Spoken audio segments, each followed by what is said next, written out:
Hello दोस्तों, मेरा नाम मुरली कुमार है और स्वागत है आप सभी का करियर विंग्स एकेडमी पर। तो इससे पहले हम लोग ऑब्जेक्टिव वीडियो कंप्लीट किए थे विद्युत चुम्बकीय तरंग का, जो 12th बिहार बोर्ड के फिजिक्स का जो है उसके लिए हम लोग ये सीरीज बना रहे हैं।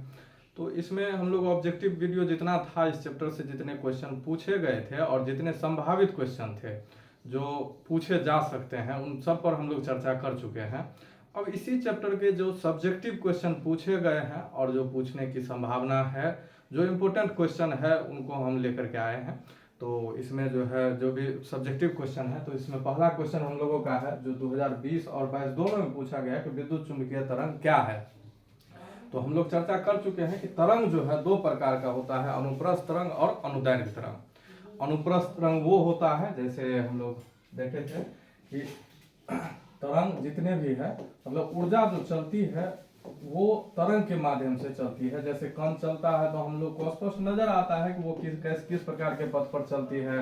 वो सरल रेखीय पथ पर चल रही है या फिर वृत्ताकार पथ पर चल रही है या फिर दोलनी गति कर रही है, चाहे कोई भी गति कर रही हो, लेकिन वो नजर आता है। लेकिन ऊर्जा जो चलती है तो वो तो नजर नहीं आता है।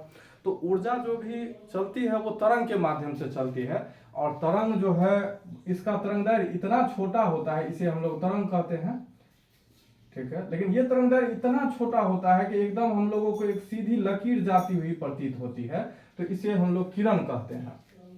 लेकिन फिलहाल अभी हम लोग इस चैप्टर में तरंग मान करके पढ़ रहे हैं। तो तरंग किरण वही है। किरण किसको कहते हैं? तरंग के पथ को ही किरण कहते हैं। क्योंकि ये सीधी रेखा जैसी प्रतीत होती है, इसलिए हम लोग इसको किरण कहते हैं, लेकिन एक्चुअल में ये तरंग होता है। तो तरंग दो प्रकार का था, अनुप्रस्थ तरंग और अनुदैर्घ्य तरंग। अनुप्रस्थ और अनुदैर्घ्य।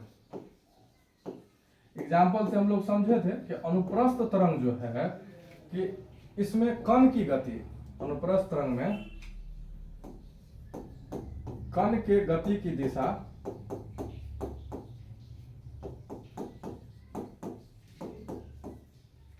ऊपर नीचे, और वहीं पर तरंग के गति की दिशा इस तरह से, मतलब ये एक दूसरे के लंबवत होती है। तरंग जैसे पानी में कंकड़ डालने पर पानी का जो है, पानी ऐसे ऐसे अपनी ही जगह गति करती है, जबकि तरंग आगे की ओर पोखरी में, जैसे अगर पोखरी में अगर आप देख रहे हैं या फिर तालाब में देख रहे हैं, वही बात है पोखरी और तालाब। तो अगर आप तालाब में पत्थर गिराते हैं तो पत्थर गिराने के बाद वहां पर चारों ओर एक तरंग बन जाता है, और तरंग जो है उस पर अगर आप तरंग के पास जो है आप एक पत्ता रख दीजिएगा तो पत्ता देखिएगा कि अपने ही जगह पर जो है ऊपर नीचे कर रही है। मतलब पानी गति नहीं करता है, बल्कि पानी के बजाय जो है ये तरंग गति करता है। पानी अपने ही जगह ऊपर नीचे गति करती है, लेकिन तरंग किधर की ओर? आगे की ओर बढ़ती है। तो इस तरह इसमें देख लीजिए, तरंग ऊपर नीचे गति करती थी और कण ऊपर नीचे, पानी का कण ऊपर नीचे गति करती है, जबकि तरंग आगे की ओर गति करती है। तो इस तरह की गति जब लंबवत होती है, जब कण के गति की दिशा तरंग के गति की दिशा के लंबवत होती है, तो इस तरह की जो तरंग होती है उसे अनुप्रस्थ तरंग कहते हैं। लेकिन जैसे हम बोल रहे हैं और कोई सामने बैठा व्यक्ति सुन रहा है, तो यहाँ पर क्या होता है कि हमारे बगल में यहाँ पर जो चारों ओर वायु का जो कण है, इस तरह हर जगह कण फैला हुआ है, क्योंकि प्रत्येक चीज कण से बना हुआ है, चाहे वो ठोस हो या द्रव हो, गैस हो। तो यहाँ पर अगर कोई व्यक्ति बोल रहा है, जैसे ही ये बोलता है इसके मुंह से ऊर्जा निकली, और ये ऊर्जा इस कण को आगे की ओर धक्का देगी और ये कण इसको आगे धक्का दे देगी और अपने जगह पर ये फिर से वापिस आ जाती है। लेकिन इसको तो धक्का दे दी, तो अब ये जो है इस कण को धक्का देगा और फिर अपने जगह पर ये वापिस आ जाएगा। लेकिन यहाँ पर देखिए तो कण की गति की दिशा जो है इधर इधर हो रही है, और तरंग किधर जा रही है? आगे ही आज जा रही है। तो यहाँ पर जो है कण के गति की दिशा किधर की ओर है? इधर और इधर, और तरंग के गति की दिशा इधर की ओर है। तो दोनों एक ही दिशा में है, अर्थात समानांतर है। तो ऐसे तरंग को हम लोग अनुदैर्घ्य तरंग कहते हैं। अनुप्रस्थ तरंग का एग्जाम्पल हम लोग देखे थे कि विद्युत चुंबकीय तरंग जो होता है, ये विद्युत चुंबकीय तरंग, जितने भी विद्युत चुंबकीय तरंग 7 प्रकार के हैं हमारे पास, मतलब अभी जो भी हम लोग पढ़ते हैं 7 प्रकार के विद्युत चुंबकीय तरंग होते हैं। और अनुदैर्घ्य तरंग का एग्जाम्पल है ध्वनि। अनुदैर्घ्य तरंग का एग्जाम्पल ध्वनि है, जो हम लोग बोलते हैं ये अनुदैर्घ्य तरंग है, ध्वनि। और ये जो है विद्युत चुंबकीय तरंग अनुप्रस्थ तरंग है। विद्युत चुंबकीय तरंग में जो 7 प्रकार के थे, जिसमें पहला था रेडियो तरंग, दूसरा मैक्रो तरंग, तीसरा था अवरक्त तरंग, चौथा था दृश्य तरंग, पांचवा था पराबैंगनी तरंग, छठा था एक्स तरंग और सातवां है गामा तरंग। ये 7 तरंग है जो विद्युत चुंबकीय तरंग है। ठीक है, तो विद्युत चुंबकीय तरंग कैसा तरंग है? अनुप्रस्थ तरंग है। आइए इस पर देखते हैं। विद्युत चुंबकीय तरंग अनुप्रस्थ तरंग है जो दोलनकारी विद्युत क्षेत्र और चुंबकीय क्षेत्र के माध्यम से गमन करती है। जैसे यहां पर हम लोग देखे थे कि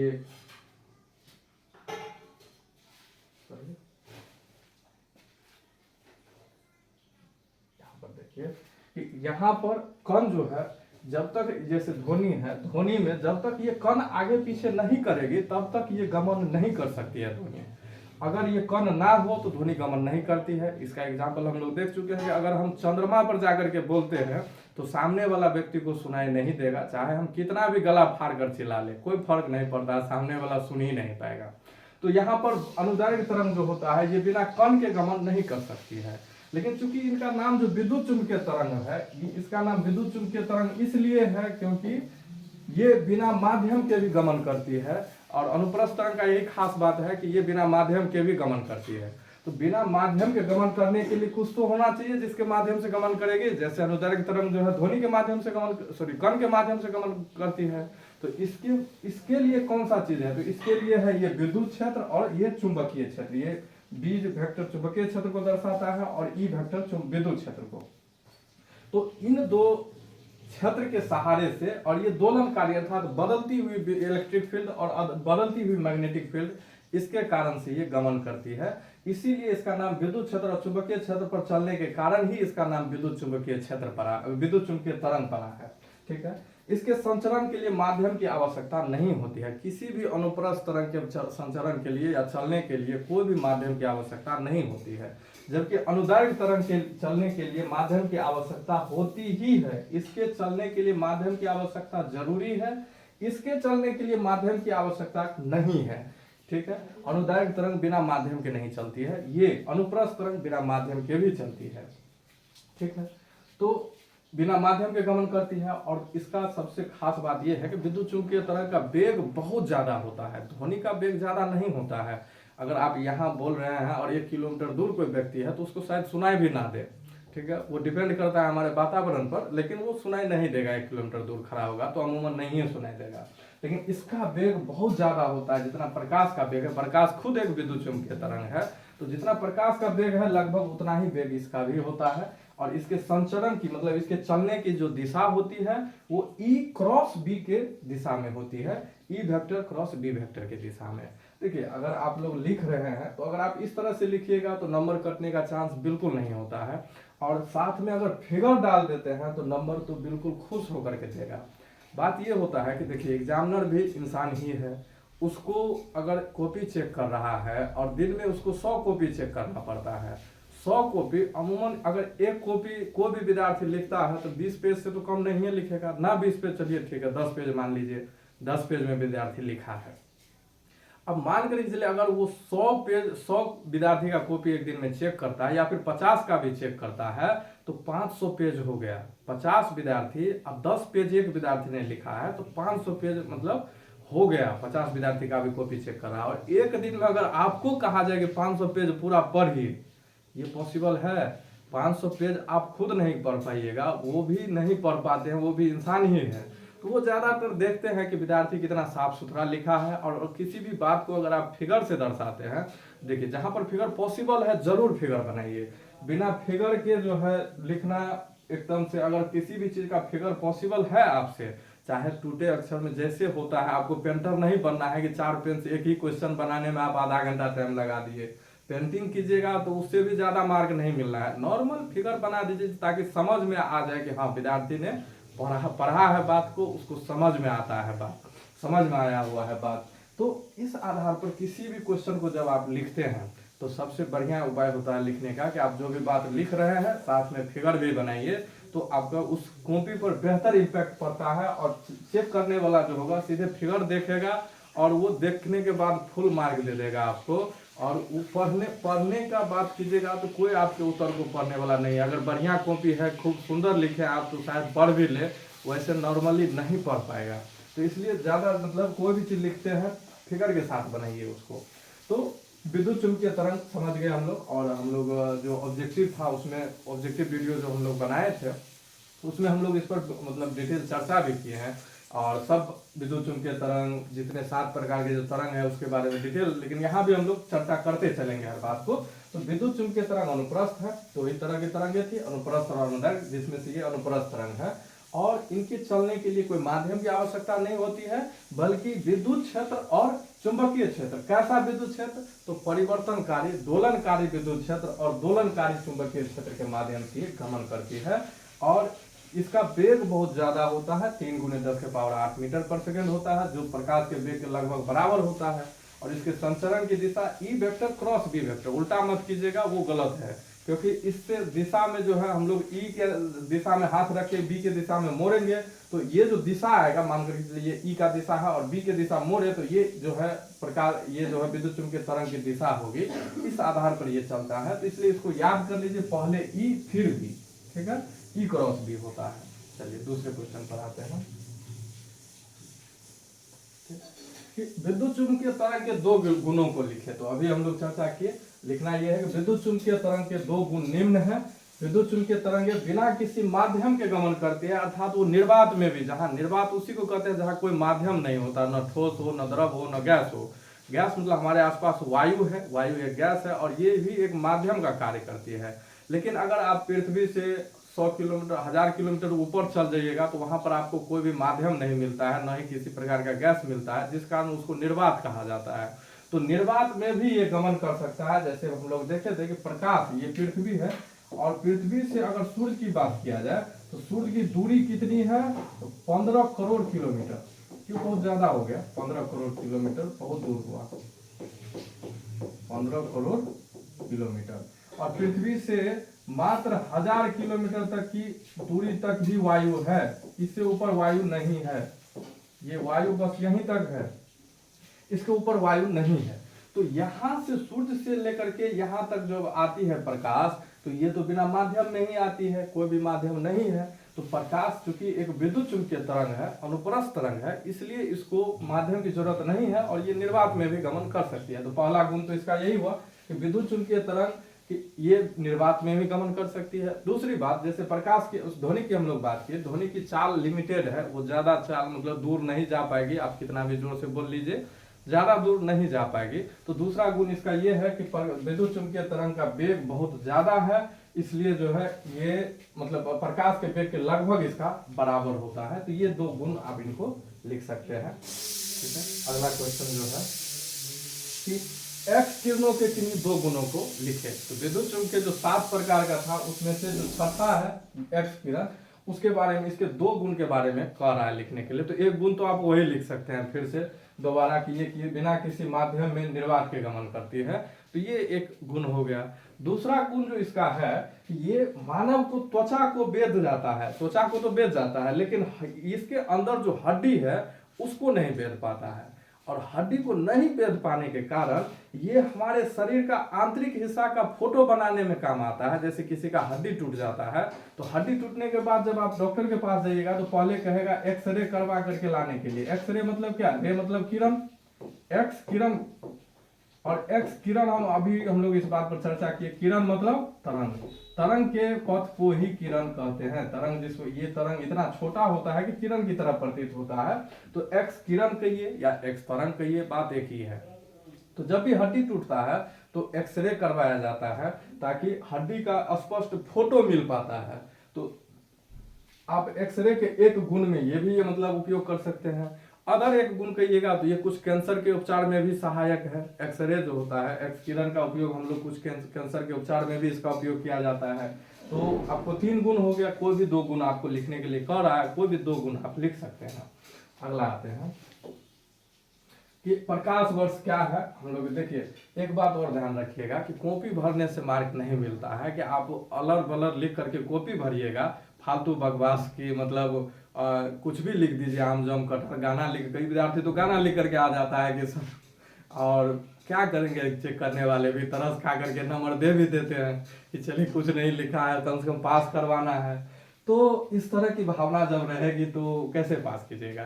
तो ज़्यादा नहीं लिखना है। हम बहुतों विद्यार्थी ऐसा है जो कम लिख करके जो है, और हम अपना भी एग्जाम्पल बता रहे हैं कि कम लिख करके भी अच्छा मार्क आता है। अगर आप कम लिखिए, सटीक लिखिए, जो पूछा जा रहा है उतना ही लिखिए तो भी ज़्यादा मार्क आता है। जैसे यहाँ पर एक क्वेश्चन ये है, अब आप सोचिएगा कि इसमें हम आलतू फालतू 4 लाइन जोड़ दे, कोई फर्क नहीं पड़ता है। क्या मतलब फर्क, मतलब जो एक्चुअल बात है वो तो उतना ही रहना है। भले 2 मार्क का है और 20 शब्द में हमको लिखना होता है, लिखा हुआ वहां पर पे आप 20 शब्द में लिखिए। अरे न्यूनतम मतलब 20 पूरा दीजिए। अगर आप देखिए, अगर आप सटीक लिख रहे हैं, 15 वर्ड भी आप लिख दिए तो भी आपका वो जो है मार्क नहीं कटेगा। तो प्रकाश वर्ष किसको कहते हैं? प्रकाश द्वारा एक वर्ष में तय की गई दूरी, यही प्रकाश वर्ष होता है। मतलब एक वर्ष में जितना दूरी तय करेगा, एक सेकेंड में कितना करता है तो 3 लाख किलोमीटर। 3 गुने 10 के पावर 8 मीटर पर सेकेंड। प्रकाश एक सेकेंड में कितना, तो 3 का जब इसको किलोमीटर में बदलिएगा तो ये हो जाता है 3 लाख किलोमीटर। ये प्रकाश के एक सेकेंड का वेग है। तो आप सोच सकते हैं कि एक सेकेंड में 3 लाख किलोमीटर, तो एक वर्ष में कितना चलेगा? तो एक वर्ष में ये चलता है 9.46 गुने 10 के पावर 15 मीटर। अगर आप किलोमीटर में इसी को लिखिएगा तो ये हो जाएगा 9.46 गुने 10 के पावर 12 मीटर। ये किलोमीटर में 12 हो जाता है, मीटर में 15। तो इस क्वेश्चन के लिए इतना ही सफिशियंट है लिखना, इससे ज्यादा लिखने की जरूरत नहीं है। ये परंतु ये डाटा आप जरूर लिख दीजिए, प्रकाश वर्ष की परिभाषा लिख दीजिए और उसका डाटा की मतलब एक प्रकाश वर्ष कितना होता है, तो 9.46 गुने 10 के पावर 15 मीटर के बराबर होता है। चलिए आइए अगला क्वेश्चन देखते हैं कि आयन मंडल क्या है। ठीक है, अब ये क्वेश्चन जो है आप लोग को आयन मंडल इसी चैप्टर में, मतलब और किसी चैप्टर में आपको मिलेगा भी नहीं।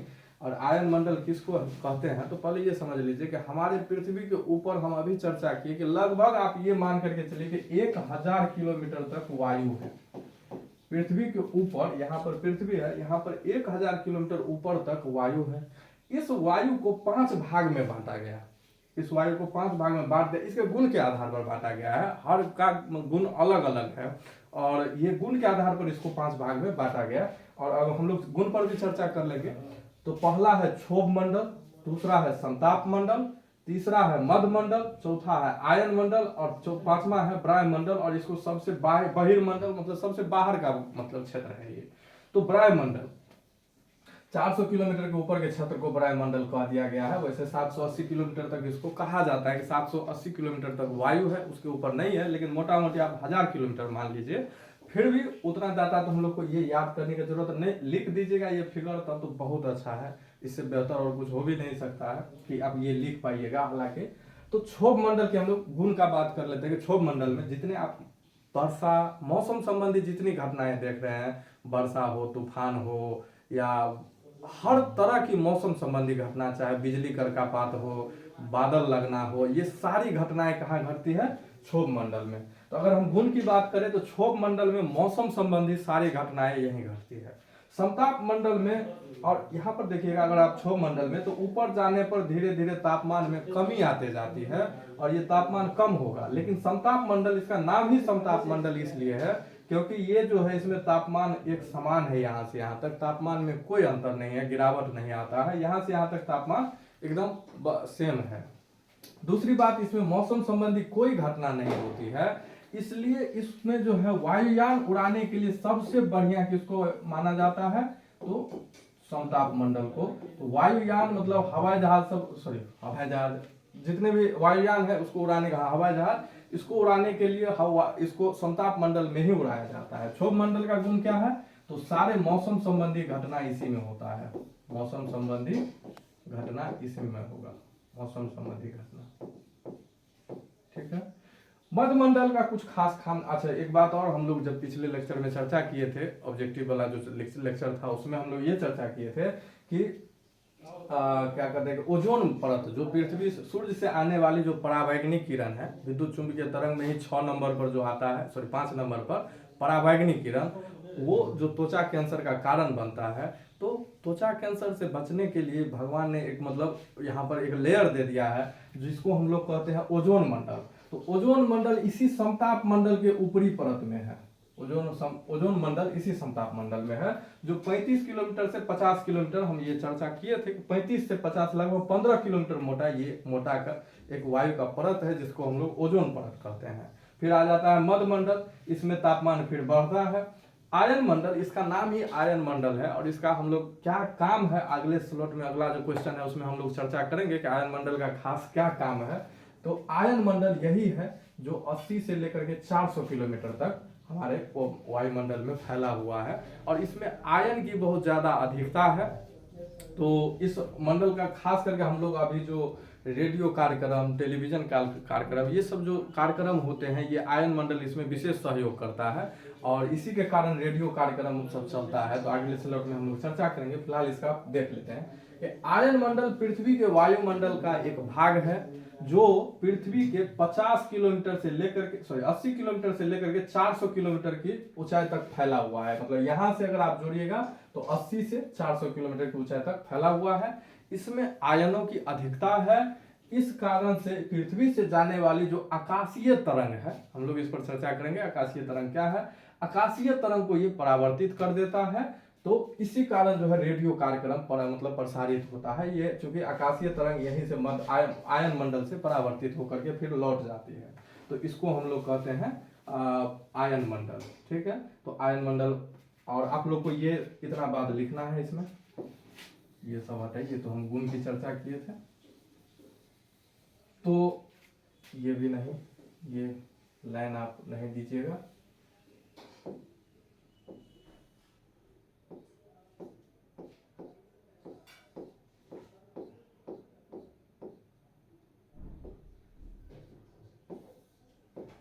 समताप मंडल, इतनी बात अगर आप लिख देते हैं तो पर्याप्त है।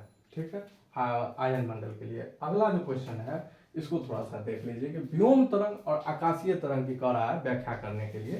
तो इसको समझिए कि अभी के समय में जितने भी संचार कार्यक्रम है, पहले तो देखिए संचार समझ लीजिए कि किसको कहते हैं। दो चीज होता है, सूचना और संचार, सूचना एवं संचार। पहले ये समझ लीजिए कि सूचना क्या है। मतलब इंफॉर्मेशन, किसी को भी कही गई बात एक सूचना है। अभी जो हम बोल रहे हैं जितनी बातें, ये आप तक पहुंच रही है, ये जिस माध्यम से पहुंच रही है इसे हम लोग कहते हैं संचार। सूचना, कही गई बात, सूचना का मतलब हो गया कही गई बात।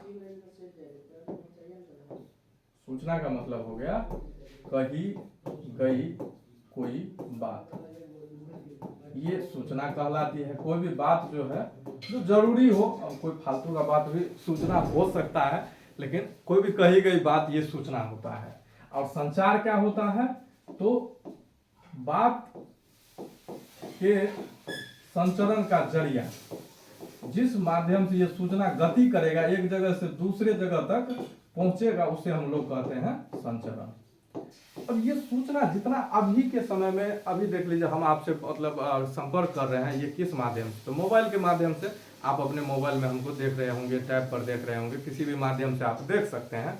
तो अभी मोबाइल एक सूचना का संचार का साधन है। बात करने के लिए मतलब फोन, इसमें भी मोबाइल महत्वपूर्ण भूमिका निभाती है। टेलीविजन, जो देश विदेश में जितनी घटनाएं घटती है सब टेलीविजन के माध्यम से टेलीकास्ट होती है, और बात जो है आप तक पहुंचती है। टेलीविजन एक संचार का माध्यम है। न्यूज़पेपर, जितनी भी मतलब जिस भी तरह से सूचना आप तक पहुंचती है सब एक संचार का माध्यम है। तो संचार के माध्यम में अगर आप जरूरी चीजें देखिए तो एक तो हो गया मोबाइल, दूसरा हो गया टीवी, तीसरा रेडियो। ये महत्वपूर्ण चीजें हैं जो संचार का माध्यम बनती है, सूचना के संचरण का माध्यम बनती है। तो ये जो है ये इतनी सारी बातें हैं। और ये काम कैसे करता है तो इसको थोड़ा सा समझ लीजिए। ये देखिए, ये है पृथ्वी। कोई भी चीज, जैसे अगर रेडियो प्रसारण होता है तो रेडियो प्रसारण एक केंद्र होता है। कहीं पर कोई जो है बैठ करके गाना बजा रहा है या फिर समाचार पढ़ रहा है, तब आप तक पहुंचता है। जैसे अभी हम बोल रहे हैं और आप तक पहुंच रहा है, तो कहीं न कहीं कोई बैठ करके रेडियो ही आप पर बज रहा है, तो कहीं न कहीं पहले प्रसारित होता है। और जहां प्रसारित होता है इसको हम लोग कहते हैं broadcasting station. Broadcasting station, broadcasting station. और ये मान लीजिए कि यहाँ पर आपका घर है और यहाँ पर आप टीवी, रेडियो या मोबाइल किसी भी माध्यम से आप मतलब सूचना प्राप्त कर रहे हैं। और ये हमारा है आयन मंडल।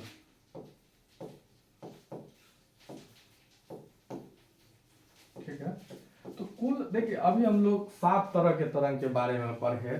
सातों तरंग फिर से एक बार देख लीजिए। तो सबसे पहला था रेडियो, रेडियो के बाद दूसरा था मैक्रो, और तीसरा था अवरक्त, और चौथा था दृश्य। बस इतना ही तक जानकारी इसके लिए जरूरी है। अभी के समय में जितने जो है ये कार्यक्रम चल रहे हैं बस इन दो के माध्यम से, रेडियो और मैक्रो, और इनमें सबसे ज्यादा जरूरी है मैक्रो। हम लोग एक बात पर चर्चा किए थे कि तरंग दैर्घ्य ऊपर से नीचे आने पर घटता है, तरंग दैर्घ्य घटेगा, लेकिन आवृत्ति बढ़ेगा। तरंग दैर्घ्य घटेगा, आवृत्ति बढ़ेगा, और आवृत्ति बढ़ने का मतलब हो गया कि ऊर्जा बढ़ेगा। और इस बात पर हम लोग चर्चा करेंगे आगे, बार बार ये आता रहेगा, खास करके मॉडर्न फिजिक्स में तो बहुत ज्यादा उपयोग होता है इस बात के। एक बात अभी फिलहाल याद रखिए कि आवृत्ति बढ़ेगा मतलब ऊर्जा बढ़ेगा।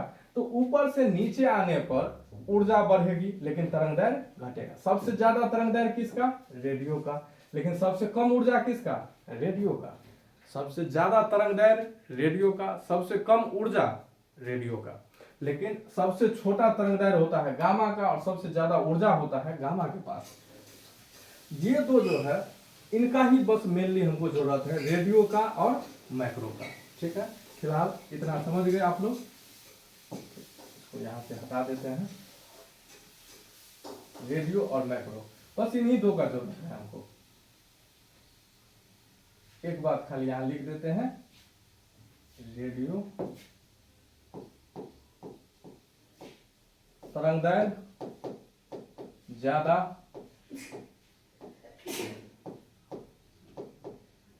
ऊर्जा कम, ऊर्जा कम। इसकी अपेक्षा अगर इसका मैक्रो की बात किया जाए तो मैक्रो में एक बात ये कह सकते हैं कि तरंग दैर्घ्य कम, रेडियो की अपेक्षा इसका तरंग दैर्घ्य कम होगा, क्योंकि ऊपर से नीचे आने पर तरंग दैर्घ्य कम होता है, लेकिन ऊर्जा इसका ज्यादा होगा, ऊर्जा ज्यादा होगा। और इसको भेजने के लिए भी मैक्रो, या देखिए यहां से जो तरंग जाती है, अगर देखिए जो भी बातें जैसे रेडियो प्रसारण हो या कोई भी टेलीविजन हो या मोबाइल फोन हो, अभी हम लोग बात कर रहे हैं, कोई भी मतलब मोबाइल पर मान लीजिए बात कर रहा है, यहाँ पर बैठ करके मोबाइल फोन पर बात कर रहा है, तो यहां से पहले तरंग जाती है। ठीक है, फिलहाल टीवी के लिए, रेडियो के लिए समझ लीजिए, रेडियो के लिए कि अभी कोई यहाँ पर घर पर बैठ करके रेडियो सुन रहा है, और ये जो तरंग है वो यहाँ पर जाएगी। और सॉरी, रेडियो सुनने के लिए जरूरी क्या है कि यहाँ पर कोई व्यक्ति हो जो यहाँ पर रेडियो प्रसारित करे, और यहाँ से एक तरंग निकले और तरंग पहुंचे कहाँ? यहाँ। और आयन मंडल इसको परावर्तित करके इसको भेज देती है यहाँ पर, तब जाकर के आप रेडियो सुन पाते हैं। ठीक है, तो ये जो है रेडियो कार्यक्रम के लिए जरूरी है। और ये किस पर काम करता है? रेडियो तरंग पर। एक तरंग ये हो गया। दूसरा तरंग ये होता है कि मान करके चलिए यहां से तरंग निकला और सीधे यहां अब तक पहुंच जाता। एक उपाय तो ये भी हो सकता है, तो एक उपाय हमारे पास ये भी है। तीसरा जो एक उपाय है हमारे पास कि यहां से कोई तरंग निकलता है, वो पहले पहुंचता है यहाँ पर। हमने एक पहले से एक सैटेलाइट छोड़ रखा है, जो भारत के पास बहुत सारे सैटेलाइट हैं जो पृथ्वी के ऊपर पृथ्वी का चक्कर लगा रहा है। और ये कृत्रिम उपग्रह होता है, कृत्रिम उपग्रह, ये कोई उपग्रह है जो पृथ्वी के चक्कर लगा रही है बहुत ऊंचाई पर, और यहां से ये वापिस आएगा। तो कुल 3 प्रकार के तरंग होते हैं। ठीक है, पहले नाम समझ लीजिए, फिर हम इस पर आगे चर्चा करेंगे। इनको कहते हैं भू तरंग, जो डायरेक्टली जमीन से जमीन जिसका संपर्क होता है इसको कहते हैं भूतरंग। ये जो यहाँ आयन मंडल से टकरा करके वापिस आया है इसको हम लोग कहते हैं स्काई वेव। ये हो गया ग्राउंड वेव, ग्राउंड वेव। ये हो गया स्काई वेव, इसको हम लोग कहते हैं आकाशीय तरंग, हिंदी में आकाशीय तरंग।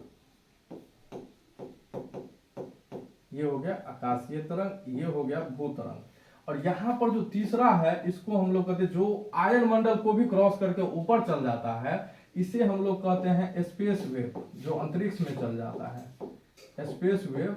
और हिंदी में इसको कहते हैं व्योम तरंग। तो कुल 3 ही प्रकार के तरंग है जो संचार में हम लोगों को काम आता है, जो एक होता है भूतरंग, एक होता है आकाशीय तरंग और एक होता है व्योम तरंग। खासियत क्या है इसका कि ये कहीं ऊपर नहीं जाता है, यहां से प्रसारित होगा और सीधे घर तक पहुंच जाएगा, तो वो ये भूतरंग होता है। दूसरा वो माध्यम है जिसके माध्यम से संचार सूचना हम लोग तक पहुंचता है, जिसको संचार कहते हैं। तो ये पहले जाता है आयन मंडल और यहाँ से परावर्तित, चूंकि यहाँ पर बहुत सारे आयन है और यहाँ से ये परावर्तित कर दिए जाते हैं जो हमारे घर तक पहुंचते हैं, इसको हम लोग कहते हैं आकाशीय तरंग। और तीसरा जो सबसे ऊपर तक जाती है आयन मंडल के बाहर तलिक, तो उसको हम लोग कहते हैं स्पेस तरंग या व्योम तरंग। देखिए ये सारा खेल ऊर्जा का है, ज्यादा दूर भेजिएगा तो ज्यादा ऊर्जा काम करने मतलब लगाना पड़ेगा, ये कम ऊर्जा पर काम कर जाता है और ये सबसे कम ऊर्जा पर ये काम करता है। लेकिन यहाँ पर क्या प्रॉब्लम क्या है कि अगर छोटे क्षेत्र में, अभी मान करके चलिए अभी हम पटना में हैं, तो पटना में जो छोटे क्षेत्र 10-20 किलोमीटर के रेंज में अगर आपको रेडियो प्रसारण करना है तो इसके लिए ये काम कर सकता है। लेकिन अगर आप पूरे बिहार में या पूरे भारत में चाह रहे हैं कि आपका काम करे, मतलब आपका रेडियो प्रसारण, तो ये काम नहीं करेगा। पूरे भारत में काम करने के लिए आपको इसका उपयोग करना पड़ेगा, व्योम तरंग का, स्पेस तरंग का। लेकिन इससे बड़े रेंज में अगर आप जाते हैं तो इसका उपयोग कर सकते हैं। मतलब ये सारे रेंज पर डिपेंड करता है। और दूसरी बात, जैसे ही रेंज बढ़ेगा तो इसको भेजने के लिए उतना ही ऊर्जा ज्यादा खपत होता है, तो ज्यादा ऊर्जा खपत होगा तो ज्यादा खर्चा लगेगा, और खर्चा लगने से मतलब उसका कॉस्ट बढ़ जाता है। तो इसलिए जरूरत के हिसाब से जिसमें कम कॉस्ट आए, सबसे कम कॉस्ट खर्चा किस में आएगा, इस माध्यम में डायरेक्ट इसमें प्रसारित हो गया। तो लोकल न्यूज मतलब लोकल क्षेत्र में प्रसारित करने के लिए हम लोग भूतरंग का उपयोग करते हैं। लेकिन अगर बड़े क्षेत्र में प्रसारित करना है, इससे बड़े क्षेत्र में, तो आपको आकाशीय तरंग को करना पड़ेगा यूज, और इससे भी बड़े क्षेत्र में चाहिए तो व्योम तरंग का। तो इस सब बात क्या है, सबसे कम ऊर्जा किसका होगा, इसका, मतलब सबसे कम आवृत्ति इसका, इससे ज्यादा आवृत्ति इसका, और सबसे ज्यादा आवृत्ति किसका, इसका। लेकिन आवृत्ति ज्यादा तो तरंग दैर्घ्य कम होगा इसका, ठीक है। तो एक बात ये समझ लीजिए कि सबसे ज्यादा ऊर्जा इसके पास होना चाहिए, तो इसलिए ये होता है माइक्रोवेव, ये माइक्रो तरंग है। और ये जो है ये रेडियो तरंग ही है, लेकिन रेडियो तरंग में इसका तरंग दैर्घ्य कम होगा, तभी तो इसका ऊर्जा, देखिए ये भी रेडियो तरंग है, ये भी रेडियो तरंग, और ये भी रेडियो तरंग है। लेकिन इन दोनों में ऊर्जा ज्यादा किसका होगा, तो इसका, जाहिर सी बात है, क्योंकि ये ज्यादा क्षेत्र में जा रहा है और इसलिए इसका ऊर्जा ज्यादा होना चाहिए, तभी ये ज्यादा क्षेत्र में जा पाएगा। तो ऊर्जा ज्यादा तो तरंग दैर्घ्य कम होगा, तो इसको कहते हैं सूक्ष्म रेडियो तरंग, जिसका तरंग दैर्घ्य कम है और ऊर्जा ज्यादा है। और ये जो है ये इसका कम ऊर्जा चाहिए, तो इसका तरंग दैर्घ्य ज्यादा होगा, तो इसको हम लोग कहते हैं दीर्घ रेडियो तरंग। ये इसका तरंग दैर्घ्य ज्यादा है इसलिए दीर्घ रेडियो तरंग, ये सूक्ष्म रेडियो तरंग, और इसको कहते हैं मैक्रो तरंग। तो इस तरह से ये 3 है जो संचार का अभी के टाइम में हम लोगों को संचार का साधन बनता है। अब एक बार समझ लेते हैं कि हम लोग को किसका किस में उपयोग होता है, कौन कौन से कार्यक्रम प्रसारित होता है। देखिए लोकल क्षेत्र में इसके माध्यम से रेडियो प्रसारण होता है, इसके माध्यम से भी रेडियो ही प्रसारण होता है। आप देख लीजिएगा कि आकाशवाणी पटना हो या आकाशवाणी दरभंगा हो, तो ये लोकल क्षेत्र में होता है। कोई भी आकाशवाणी होता है लोकल क्षेत्र में होता है। लेकिन अगर इंटरनेशनल स्तर पर भी रेडियो कार्यक्रम होता है जो पूरे भारत में वर्ष में फैला हुआ है, तो उसके लिए फिर ये तरंग यूज करना पड़ता है। लेकिन मूलतः रेडियो जितने भी है रेडियो कार्यक्रम, वो छोटे क्षेत्र के लिए, सीमित क्षेत्र के लिए होता है। तो इनके और इनके उपयोग, मतलब इन दोनों के उपयोग से रेडियो कार्यक्रम पूरा हो जाता है। तो रेडियो कार्यक्रम के लिए इन दोनों का उपयोग होता है। जबकि बाद बाकी जितना अगर आप टीवी चैनल का बात कीजिएगा तो वो पूरे भारत में फैला हुआ है। मोबाइल से अगर आप बात कीजिएगा तो मोबाइल तो पूरा भारत में है ही, कभी कभी तो रोमिंग का भी जरूरत पड़ जाता है। तो ऐसे में इन सारे चीजों के लिए जरूरत इनका पड़ जाता है। तो चाहे इनका अगर उपयोग की बात किया जाए, उपयोग की अगर बात किया जाए तो उपयोग के मामला में इसका काम किस किस में होगा, तो इसका काम होगा आपको मोबाइल कार्यक्रम में, क्योंकि मोबाइल पूरे भारत में फैला है और बड़े क्षेत्र के लिए इसका जरूरत है। मोबाइल कार्यक्रम, फिर टीवी कार्यक्रम, इन सब के लिए इसका। और इन दोनों के माध्यम से क्या क्या प्रसारित हो सकता है, तो रेडियो, आप इनके माध्यम से रेडियो प्रसारित, दोनों के माध्यम से रेडियो प्रसारित कर सकते हैं। तो बस यही कहानी है और आप तक सारे संचार पहुंचता है। ठीक है, तो ये हम लोग पूरा 3 तरह के जो तरंग है, भू तरंग, आकाशीय तरंग और व्योम तरंग, ये 3 ही प्रकार के तरंग है जो संचार में काम आते हैं। अगर सब का खेल क्या है, क्षेत्र का। छोटे क्षेत्र के लिए भू तरंग का उपयोग होता है। इससे अगर आप बड़े क्षेत्र पर जाइएगा तो ऊर्जा ज्यादा खपत होगी, ज्यादा ऊर्जा का खपत होने से यहाँ पर आकाशीय तरंग का उपयोग होगा। और बहुत बड़े क्षेत्र पर प्रसारण करना है तो फिर आपको मैक्रो तरंग का उपयोग करना पड़ेगा, जिसे हम लोग व्योम तरंग कहते हैं। तो आइए हम लोग इसका परिभाषा देख लेते हैं कि क्या हम लिखे हैं। तो व्योम तरंग एवं आकाशीय तरंग, तो पहले व्योम तरंग देख लीजिए कि व्योम तरंग पृथ्वी के आयन मंडल को भेद जाती है, इसको व्योम तरंग कहते हैं। और ये पहुंच जाती है कहां तक, उपग्रह तक। आयन मंडल को भेद कर पार कर जाती है तथा अंतरिक्ष में पहुंच जाती है। अच्छा, अंतरिक्ष किसे कहते हैं, एक बात ये भी समझ लीजिए कि अंतरिक्ष किसे कहते हैं। तो अंतरिक्ष जो है, देखिए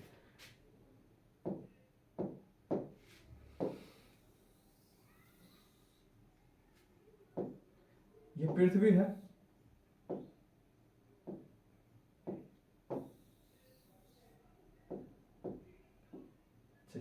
पृथ्वी। अंतरिक्ष की जो सही परिभाषा है कि अंतरिक्ष से, पृथ्वी से ठीक 100 किलोमीटर की ऊंचाई पर, पृथ्वी से ठीक 100 किलोमीटर की ऊंचाई पर यहां से अंतरिक्ष का प्रारंभ हो जाता है, जबकि हमारा वायुमंडल कहां तक है, 1000 किलोमीटर तक। लेकिन जो परिभाषा अंतरिक्ष की दिया गया, इसको कहा जाता है कैरमन लाइन रेखा, इसको कहते हैं कैरमन रेखा। कैरमन नाम के, थियोडोर कैरमन नाम के एक मतलब साइंटिस्ट थे जिसने अंतरिक्ष की परिभाषा पहली बार दी थी, इसलिए इसकी के नाम पर इस रेखा को, हालांकि रेखा खींचा नहीं गया है लेकिन ठीक है, मतलब काल्पनिक, हर चीज तो काल्पनिक ही है। चाहे आप अक्षांश रेखा, देशांतर रेखा के बारे में अगर सुने होंगे तो ये सब भी काल्पनिक ही है। तो कैरमन रेखा जो है पृथ्वी से 100 किलोमीटर का क्षेत्र है और यहां से जो ऊपर का क्षेत्र है इसी को हम लोग अंतरिक्ष कहते हैं। अगर आप हम लोग आयन मंडल की बात करें तो आयन मंडल जो है 80 किलोमीटर से ऊंचा, 80 किलोमीटर से 400 किलोमीटर तक फैला है। अगर हम आयन मंडल की बात करें तो आयन मंडल जो है 80 से 400 किलोमीटर तक, मतलब यहां से लेकर के 80 से, ये तो 100 किलोमीटर हो गया कैरमन रेखा, और 400 किलोमीटर तक। तो जैसे ही अंतरिक्ष, मतलब आयन मंडल जो है अंतरिक्ष में ही है, अगर देखा जाए तो अंतरिक्ष में होता है आयन मंडल। तो हम लोग अंतरिक्ष देख लिए, अब आइए अंतरिक्ष समझ गए।